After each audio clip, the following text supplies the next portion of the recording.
America is home to 33 million small businesses, the beating heart of communities across the country. And proof that the American dream is still alive. This is a show about those dreamers and doers and the communities they serve. Their real life stories. Their struggles and successes. Their grit, determination, and passion. And the people who fight to keep their American dream alive. I'm Alfredo Ortiz. I'm Elaine Parker.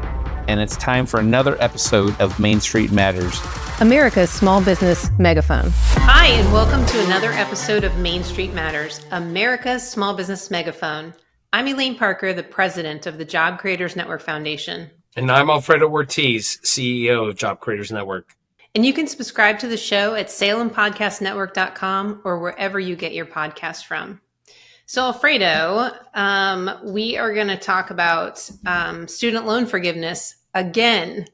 And we keep having to talk about it because of the administration continues to defy the Supreme Court ruling last year, which told the administration very clearly, you don't have the authority to forgive student loans, that it is up to Congress to do so. And that it was very clear that that is what Congress's role is supposed to be. And yet the administration continues to decide that it has the authority to just forgive loans. And it's I think we're up to about $130 million so far. 130 billion, not million. Yes, billion. But that doesn't even include the 3 years of pause that was in effect that cost taxpayers $5 billion a month. Right. So, I mean, the cost of this thing is so massive. And then we have some borrowers who are literally throwing a temper tantrum and refusing to start the payments up, which were supposed to start by law on October 1st of last year. And they're just refusing to pay because they're basically hoping that the administration forgives their debts. Yeah, I mean, it's pretty ridiculous, Elaine. I mean, and I think I know you mentioned the SCOTUS decision, which, you know, we obviously played a major hand in since we sued the administration on that. But in addition, remember, Congress actually has spoken on this, and in fact, sent him a bill that basically says, no, you're not allowed to do this, but he vetoed it. So even though Congress has spoken and SCOTUS has spoken, he continues to rule as a monarch and has decided that, you know, the vote getting for 2024 is obviously more important than the rule of law, and has spent 135 billion roughly, I think, trying to get those votes. And I honestly, you know, I know we have our next guest that's coming up is going to be Bob Norton. I believe he's an attorney as well. And I would love to actually get his opinion. I mean, can we not do anything at this point? I mean, what happens when both Congress and SCOTUS say you can't do something, but the president continues to do it? I mean, isn't there some rule of law that you can handcuff him for that? Literally? Well, maybe SCOTUS has little police officers they can send out to enforce their decisions. I mean, this is kind of unprecedented that an administration would simply ignore the Supreme Court's decision. But when you talk about buying votes, and that is what this administration is doing, and when I read the articles from some of these student debt forgiveness advocacy groups, it definitely says, essentially, you'll get our vote if you forgive our debts. Is specifically what it says. Like the quotes are like, Biden is losing support among the youth because he hasn't done enough in student loan forgiveness, i.e. he hasn't bought their votes. Right. And so he is buying the votes of current voters with the debt forgiveness on the backs of taxpayers at the expense of future borrowers who probably aren't even voters yet. And that's probably why he doesn't care about them and solving the real problem of these colleges and universities that continue to increase tuition on these students at unsustainable rates. Yeah, I mean, I truly want to know. I mean, I just can't believe that Republicans in the House haven't done something on this. maybe they've decided that they just can't, or I mean, I just don't understand how this can keep on going. So, I mean, it's just something that, like I said, maybe Bob has a great point of view on this, but it's definitely something that is out of control. It doesn't seem as though he's going to stop. He keeps carving away piece by piece, billion by billion. And I don't know. I mean, maybe it'll work for him. It did in the midterms, with the abortion issue and this issue. So who knows? Maybe it'll work in 24. Well, I mean, I think that's their plan, is to use that. It's disappointing because I was excited that Senate Republicans brought forward about 5 pieces of legislation that would set success parameters around some of these loans, disclosure requirements from the colleges and universities about, what students could expect if they did a certain degree program or bought a certain degree program. But nothing has been said about them. Nobody's moved on them. And no one even is talking about when the president does this and forgives another tranche of debts. And I really think that it should be front and center. It's a taxpayer issue. It's a responsibility issue. And the fact that he continues to defy the Supreme Court and just shirking it with these lawless workarounds, that's why some of these borrowers are basically saying, well, if he doesn't have to follow the law, why do I have to make my payments? Let's keep on top of this, of course. I know, I'm proud of our organization having taken the steps it did to sue the administration. We obviously don't have endless resources to keep on suing the administration, but there's got to be some way that you can handcuff, literally, like I said, the president on this one, because I think it's almost contempt of the Supreme Court. I mean, I don't think anybody's ever seen this before. I like that. That'll be my next statement: contempt of the Supreme Court. I mean, truly, has it? I don't know if there's anybody's ever done this before. I'm unaware of anyone just ignoring the Supreme Court. So, yeah. Today we're joined by Bob Norton. Bob is the Vice President and General Counsel of Hillsdale College. He oversees the legal and regulatory needs of the college and works in plan giving, trusts, and other fundraising efforts. In addition to all of his responsibilities, he also teaches a course at Hillsdale on negotiations. Welcome, Bob, to Main Street Matters, America's small business megaphone. Thank you for having me. Well, and want to let our audience know that you and I go way back to the days of Chrysler. And also you are an entrepreneur. You have family business, several family-run businesses. So we'll talk about that later in the show as well. But first, tell us a little bit about you, your background. Tell us about Hillsdale and the overall mission of Hillsdale. Well, that's being old. That's quite a bit to say a little bit about me and then bring it up to today. But love the show, by the way. Love what you're doing here. I think it's a great effort to provide this information to people. And I think I do have a unique perspective in many ways. I come from a family small business. My father opened first a part of a car dealership and then later on turned that into automotive repair centers. And then we were relatively successful in that realm and did a little business consulting for small business owners. Went around the country, talked to people about the basics of how to run a good business. And along the way of giving these little talks, people said, you should be a lawyer or a preacher. Well, since both of my grandfather and great-grandfather were preachers, I said, well, that's easy. I'm not going to do that because that's actually a very hard job. I'm going to go do something easy, like be a lawyer. So went to law school when I had a 2-year-old son. When he was 5 years old when we walked across the stage when I graduated from law school, and thought I was going to be a courtroom litigator and defending companies and products. Did that for a while. Eventually went in-house, and through a series of in-house moves where you and I first met each other, and we were dealing with pretty critical issues for the company and litigation matters, and did that for a while. Oversaw a portfolio of class action litigation, did a lot of interaction with federal bureaucracies, government bureaucracies, recalls of vehicles across the world, and then eventually left that after the automotive bailout and went to a foundation in Wisconsin for 5 years, a large conservative foundation called the Bradley Foundation. And along the way, learning a bit about philanthropy and conservative organizations. My daughter ended up going to Hillsdale College. I befriended the president of the college, and he convinced me, or I convinced him. I'm not sure who did what to whom along the way there, but we decided to work together, and I've been here now 9.5 years. Wow, I didn't realize that it had been so long since you've been there. I have heard a lot about and read a lot about Hillsdale. Of course, we see their commercials regularly. Tell us about the mission of Hillsdale and the overall mission of Hillsdale. So Hillsdale's classical education.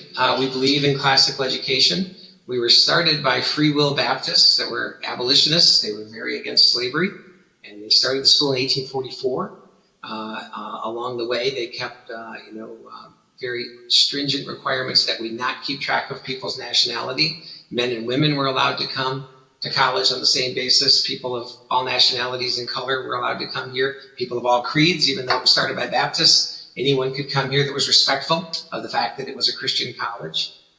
And right from the beginning, set off to be an extraordinary college. I kind of thought in the beginning that it was a little college in the woods that grew up to be a somebody, but actually the founding documents for that they were going to be in the leagues of the Harvard, the Yales, and the others was the goal all along. And I like antique things. I live in an old home. I found a book of the great anthems of America's colleges and universities from 1901, and one of the colleges in there was Hillsdale College. So it was setting off to be a great college, which it is today. It's nationally ranked among the better and top colleges in the country. But we don't take any state or federal money.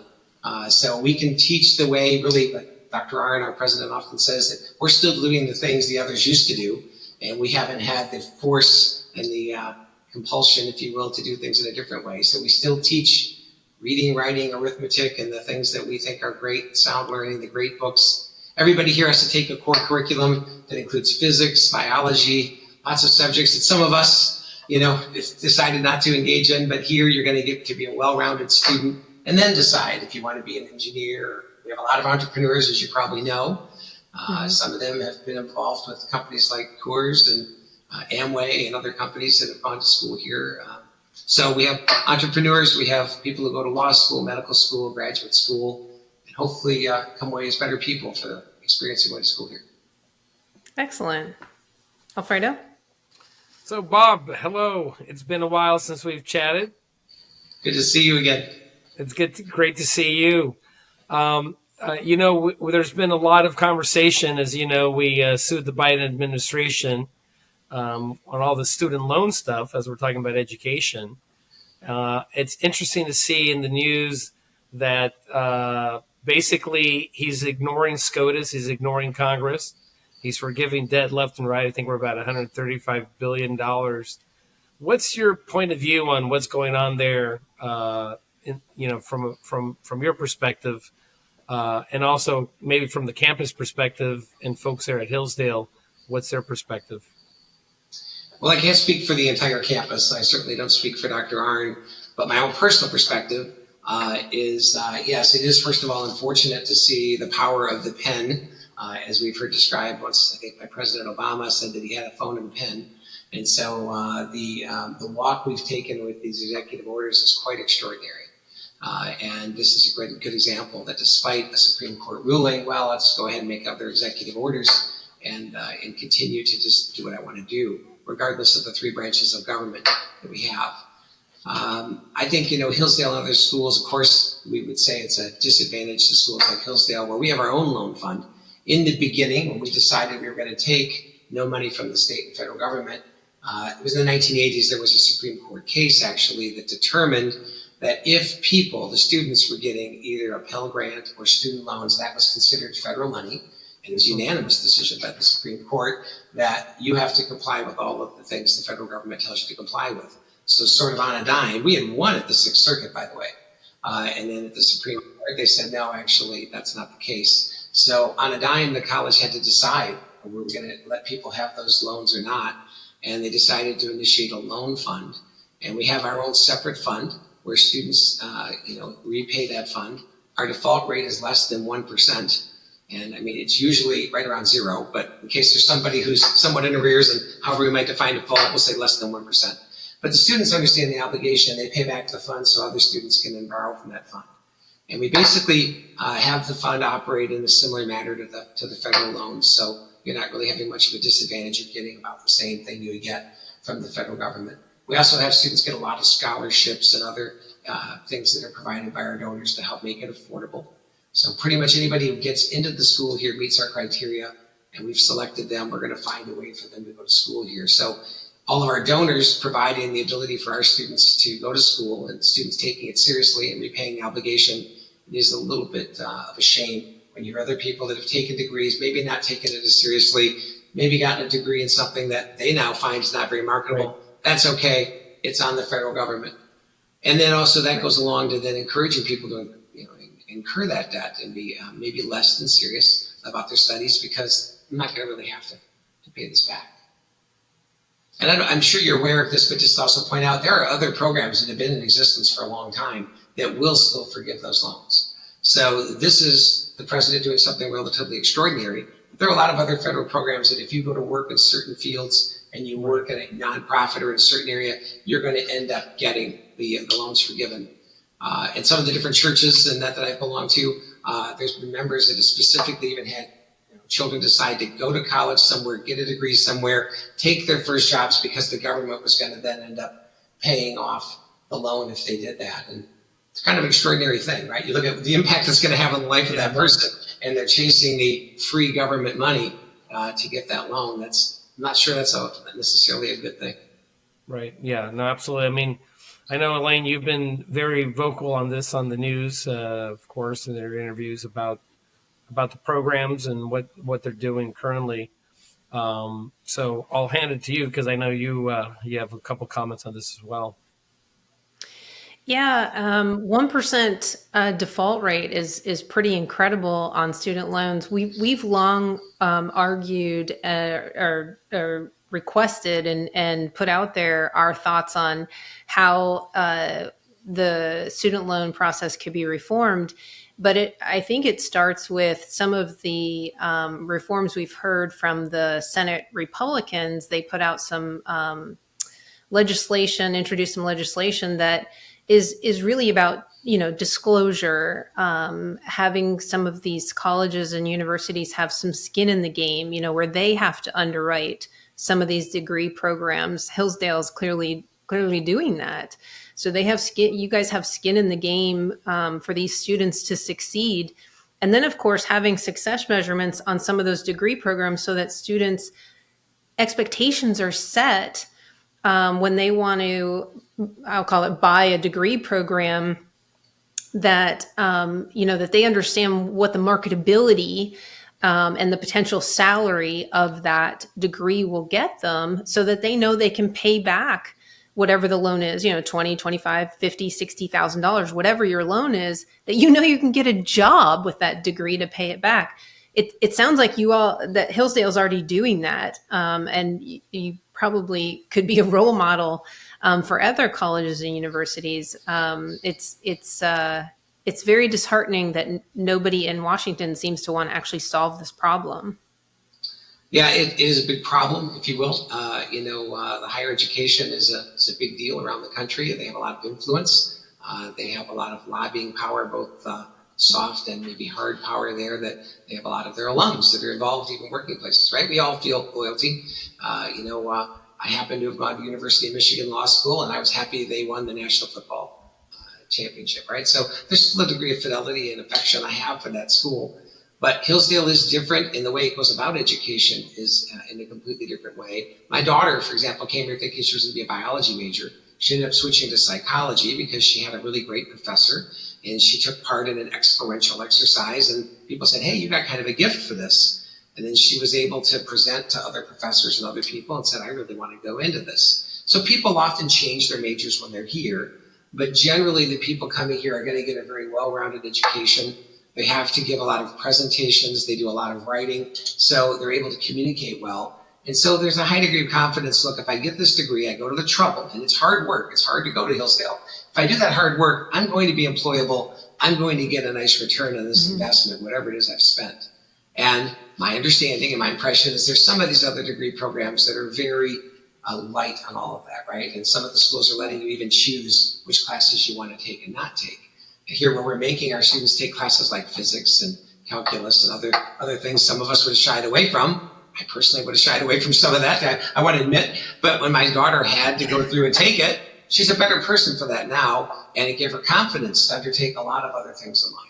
So we think it's better to let people become well-rounded and then make those serious life decisions rather than perhaps pursuing what is ultimately, hey, I can only do this if it's going to be free, so I better keep following everything they tell me to do. Otherwise, my family and I really don't want to have to pay this back. That's really an unfortunate thing to do to an 18-year-old who's coming to go to school. I'm a little bit smarter. I know I thought I was smart at 18, but I hope I'm a little bit smarter now than I was then. And I'm glad I didn't lock myself into something that I might not be regretting.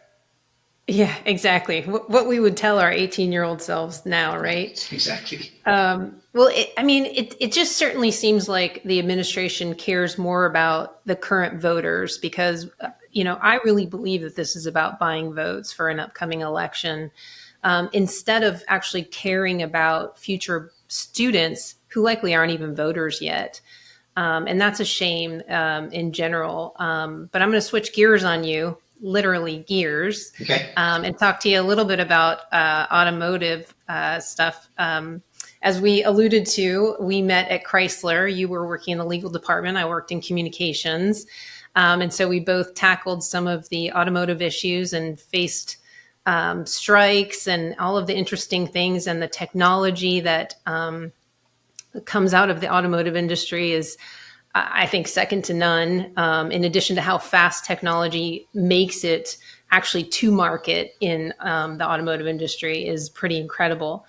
But this administration is making a push towards EVs in a very rapid way. And you have some pretty strong opinions on it, from the battery replacements to the infrastructure. Talk to us a little bit about the realities of moving to EVs through these mandates in such a speedy way. Yeah, I'm a big believer that people should buy what they want to buy, right? And I think the market is great. I think we should let the market do its thing. So whenever you hear of a government subsidy, you should always be concerned, right? Because there's something other than just market forces at play. And so we've had government subsidies to get people into these vehicles. And, I've also been around the country, and I understand there's places like Los Angeles and that where you have a smog problem. So I understand huge incentive for them to perhaps try to avoid exhaust emissions at almost any cost. But it's a big country, and there's seldom a one-size-fits-all for any problem in life, right? That's why the market is wonderful. You've seen some of the things like iPencil and other programs put out there that say, how could without the market doing its thing, how would we have ever known how many number 2 pencils to produce? Well, likewise here, the electric vehicle is a certain segment of the market. I think it'd be fun to have it as an extra fun car. They're fast. Plug that thing in and go. I mean, 0 to 60 speeds are going to be incredible. And I have different cars, right? I have some that are my toy cars, some that are my real cars. But it's not being sold to us is that this is just an interesting thing for some people in the market. We're literally saying everyone should be driving electric vehicles. I don't know if you paid attention to Chicago with the cold weather they had and the Teslas that weren't able to charge. One of the guys who was interviewed had to have his car towed back to Indiana. And interesting to me, that person said, well, I still really like my electric car. I'm thinking, what would it take once you're a believer to have somebody realize this is kind of crazy? He was waiting 2.5 hours to get a charge. He had to go to Meijer because somebody kept his place in line for him to buy clothing so he wouldn't freeze to death. His words, not mine. And then he gets his car ultimately towed back to Indiana because the charging stations aren't working. Well, it isn't always going to be that bad, and I know that's a dramatic situation. But, right. For example, I mentioned Michigan football earlier, right? The stadium there, I think, holds about 114,000 people when it's packed to its gills. Suppose everybody's coming from 2 or 3 hours away, a lot of the people. Some of the people are students, but say 80,000 people are coming from hours away. And when they get there, ideally, their electric car should be charged. Last time I checked, Ann Arbor has 300 chargers, and they're very proud of that. So now we go back to 80,000 people have arrived in your city and ideally would like to have charging done. And some of the misnomers people don't understand. I have a family member who just bought a Tesla, and they hadn't focused on this. You cannot take your car to the charger, leave it at the charger, and then go to dinner and let your car charge. If you do that, in some places you'll have a $1,400 fine because there's other people waiting to get on that charger. Don't you dare leave. So if you even look at the car magazines when they're evaluating the electric cars, a staple that I kind of glossed over is the people take a picture of them at the charging station while they're leaning against the rear fender, sometimes working on their phone, because they're making it clear, I have not walked away from the car. Now, other places in the future are no doubt going to have the parking lot outside, the equivalent of the gas station, where you come inside and get your beef brisket or your popcorn or whatever. But it isn't going to be you're leaving your car there for hours while you go off shopping. I even hear people say, I'll just go to a mall where there's a charging station. I'll go in. Well, right now, the charging station there requires you charge up and move your car again. Now it's a major pain in the neck. So I had a family member that came to visit us from Chicago. We live in the middle of Michigan. Michigan looks like a middle mitten. We're right in the bottom, right over the Ohio-Indiana border. And so coming from Chicago is normally a 3-hour drive. The person had to charge in Elkhart, Indiana, and then had to charge in Marshall, Michigan, overshooting where we are to go to Marshall, and then to be able to come down about, let's call it a half an hour a charge. Like the fact that one of the chargers, they had to wait for charging. Let's just say it adds an extra hour. Most people aren't really thinking about that. And then when you're driving the car, you don't want to go below 20% of whatever the capacity is. So say you have 300 miles even. Well, you're not going to want to go below that 20% for safety's sake. Make sure the charger's working. And then you don't get to charge usually beyond the 80% at a charger, because the last 20% is very slow to keep the batteries cooler. So you're really looking at a range that's in the middle. You have to take 20% off the top, 20% off the bottom. You're getting around 150, 200 miles of range, and you're watching the gauge. And now with the cold weather, having an ice storm here in Michigan today, if you're running your wipers and running your heater, it can decrease your range by about 40%, the electric vehicle industry says. 40%. So, all of a sudden your 150 miles is cut to call it 80 miles or so. Well, is there going to be a charger at the 80 mile mark? No, I need it to be at the 120. You suddenly are living your life within the range of charge of your vehicle, a foreign concept to most of us. We stop and fill our gas tanks, and I paid attention to this, in about 4 or 5 minutes. And off we go for 300 or 400 miles, and we know there'll be another gas station. Right. But, I think people that we run it down, and we run our gauges down to, I think I have a gallon or two left, because we know the next exit's going to have 4 gas stations. Yeah, we've all had to do that on occasion, and sometimes it doesn't work out so well. But then there's the gas station still right there, not well, there's no charger in this town kind of experience. I mean, the little town I live in, I think we literally have one charger, one. So if it goes down, sorry, people. And I have a family member right now who's close to the end of life, it appears. And you might suddenly get the call that says, hey, you just got home from work, but you need to come here right now. I'm sorry, I got to charge my car. It's going to, to charge your car at home, it's usually a minimum of 11 hours. People think, hey, I'm going to go over to my buddies and watch a football game. I'll run an extension cord out, let my buddy charge my car. You watch a football game for 3 hours, you probably don't have enough charge to get back home if you come from very far. People don't realize that. They go, oh. But that is even, Michigan had a lot of football games this year at the end of the year even. So I had people over, say 20 people. Am I going to run 20 extension cords outside my house if my grid would even handle that at my home? And then, as I point out, it wouldn't have charged them up. So the people pushing this agenda, and I think the people in the industry, are not making full disclosure as to what it is we're really doing here. People are going to end up not taking the trip and zooming in to family Thanksgiving because of the charging scenario. It's going to be just, it's more hassle than it's worth. We're not going to take our family on those road trips to go see the national parks, because between here and Yellowstone, are you kidding me? In the winter, we're just going to pass. We're going to stay at home and watch some TV, And it's a fundamental change to our life, and I don't think there's been adequate disclosure of that. And it is a passion of mine.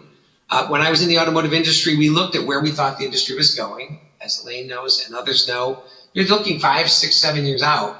And at one time, we had gamed out what other alternate forms of energy we thought were viable. And electricity actually didn't make the cut at that time. Biodiesel, another form of alcohol fuel, called methanol instead of ethanol that you can make out of anything. Hydrogen even was being proposed. And then, as I believe Alfredo said, hybrids are even. But Alfredo, the industry hates it every time you say that. They cringe, because now they got to put the whole electric system in the car and the gas system. That means more workers. The UAW is not really paying attention to how much fewer workers. They made a little bit of it in the strike, but there's going to be dramatically less workers in an automotive plant if we go all electric. But if you put in hybrid vehicles, you need more workers. You got to run the gas lines and the electric wires. And then the consumer is going to have to maintain the engine, the gas engine or diesel engine, whatever it is, and the electrical system. And then the batteries are going to wear down. I know we live in this world where let's pretend that isn't so. But if you've ever had an iPhone or a Samsung or some brand of phone, if your battery ever got worse with time, it is the same technology in the batteries as it is in the cars. There's some minor differences in it, but the same theories of physics apply. All batteries go to heaven, little saying I have. And what happens when they go to heaven? Everybody in the electric vehicle world says, let's really not talk about that. Let's change the subject, because there's no great alternatives there ecologically or economically as to what happens when these batteries go to heaven. And how much are they to replace? Well, Tesla was keeping that a secret for a long time, right? They were even replacing them for free. And then there was one guy they thought did something so stupid that they said, you got to buy your own battery. And $20,000 is what I saw reported.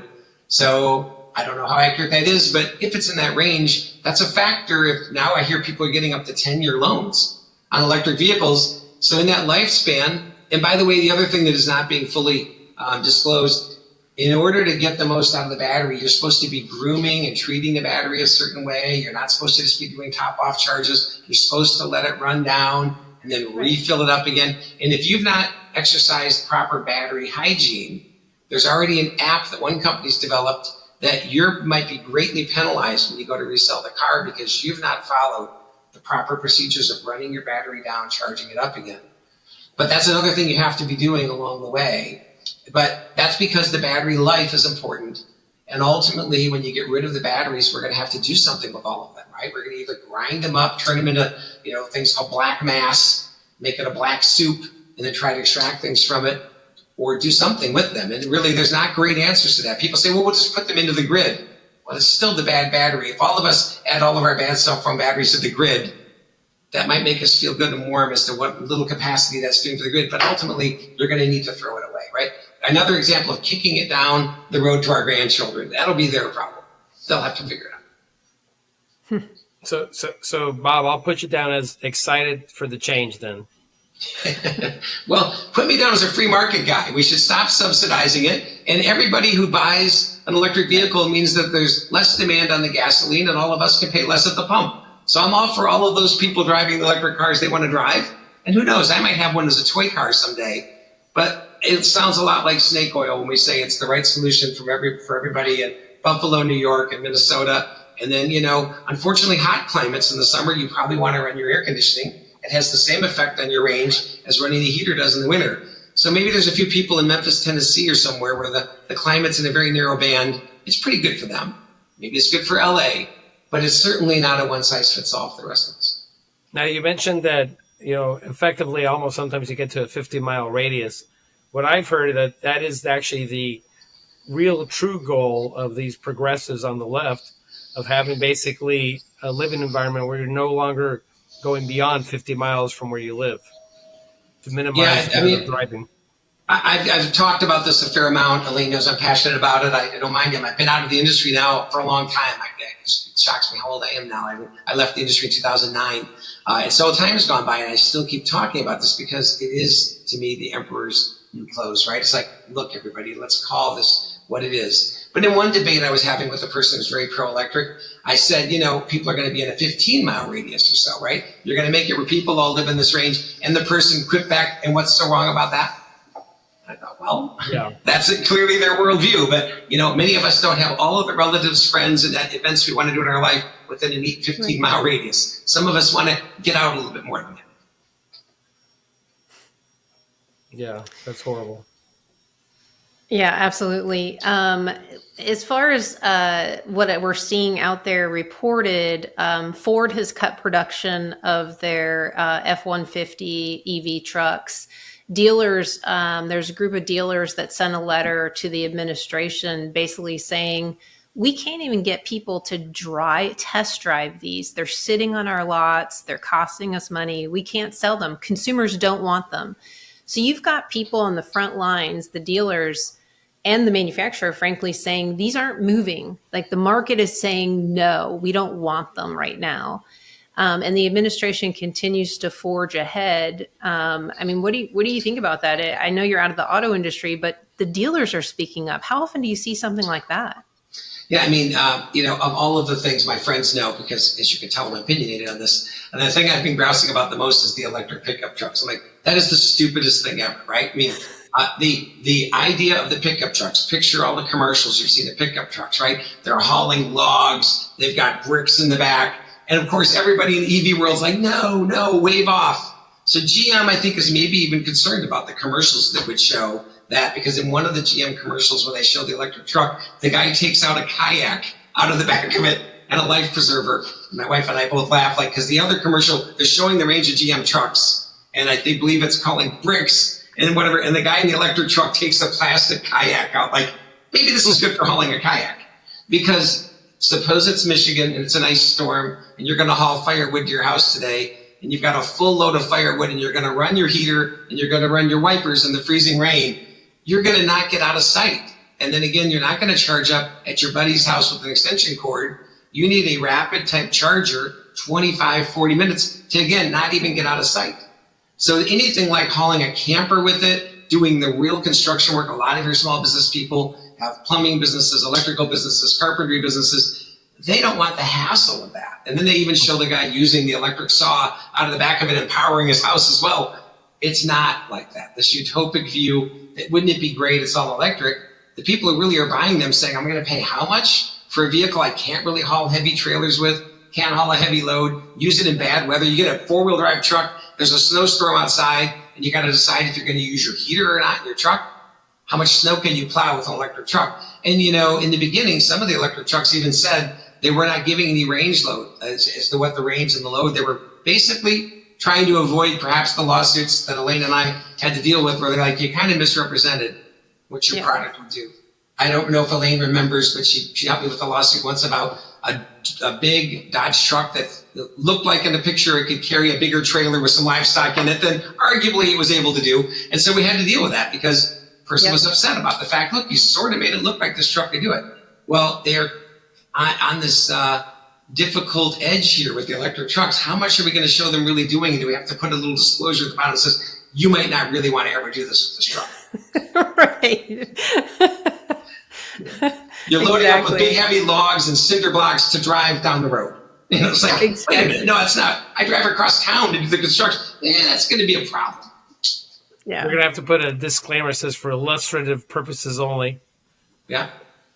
Yeah, exactly. Well, Bob, thank you so much for joining us on Main Street Matters, America's Small Business Megaphone. We really appreciate you sharing your perspective on EVs. I think you sort of bring the realities forward that a lot of people who are pushing for it don't want to talk about.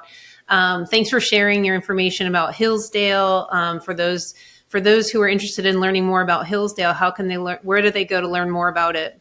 Hillsdale.edu. Putting in Hillsdale in any of your favorite browsers, you should be able to find us pretty easily. And obviously, come to the campus, come see us. We are an open campus. I'd love to have you come join us. Excellent. And Main Street Matters is part of the Salem Podcast Network. New episodes debut every Wednesday and Friday. Please subscribe at salempodcastnetwork.com or wherever you get your podcast from. And we'll be back soon with another episode. Thanks again, everyone.